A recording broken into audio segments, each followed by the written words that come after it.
শ্রোতা বন্ধুরা, কখনো কাউকে কোনো কিছুর জন্য অহংকার করতে নেই।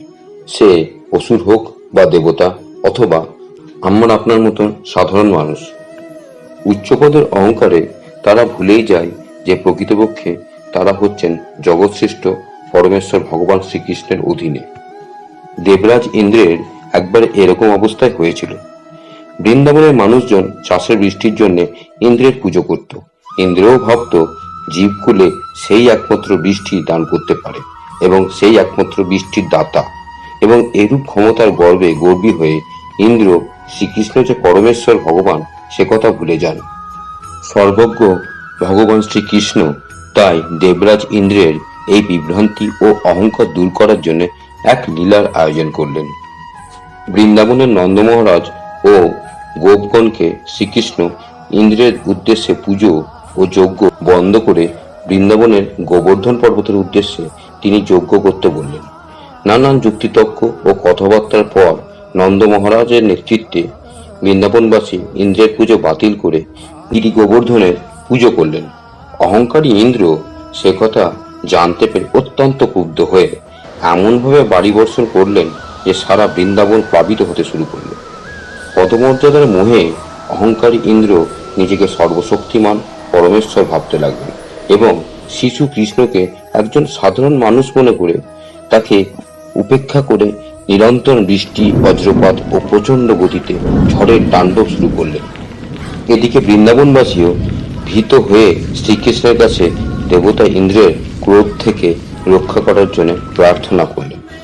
পরমেশ্বর ভগবান শ্রীকৃষ্ণ তখন ঠিক করলেন এই ব্রহ্মাণ্ড পরিচালনার কাজে ইন্দ্র যে সর্বসর্বা নয় সেই শিক্ষা তিনি এবার ইন্দ্রকে দেখাবেন। শিশু কৃষ্ণ এরপর ঠিক ব্যাঙের ছাতার মতো সমগ্র গোবর্ধন পর্বতকে তুলে ধরলেন।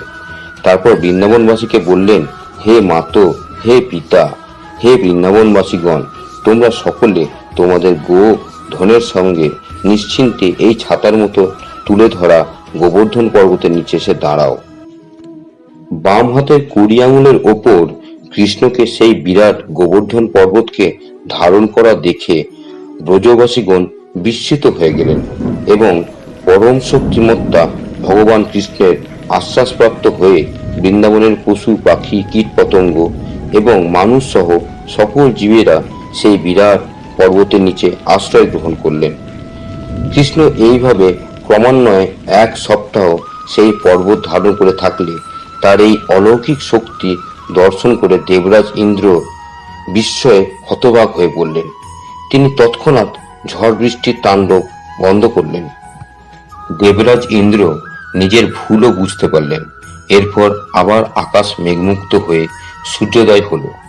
বৃন্দাবনের ধ্বংসলীলা শেষ হলে এরপর শ্রীকৃষ্ণের নির্দেশে মানুষজন পর্বতের নিচ থেকে বেরিয়ে এলে পরমেশ্বর ভগবান শ্রীকৃষ্ণ পুনরায় গিরি গোবর্ধনকে আগের মতো স্বস্থানে স্থাপন করলেন।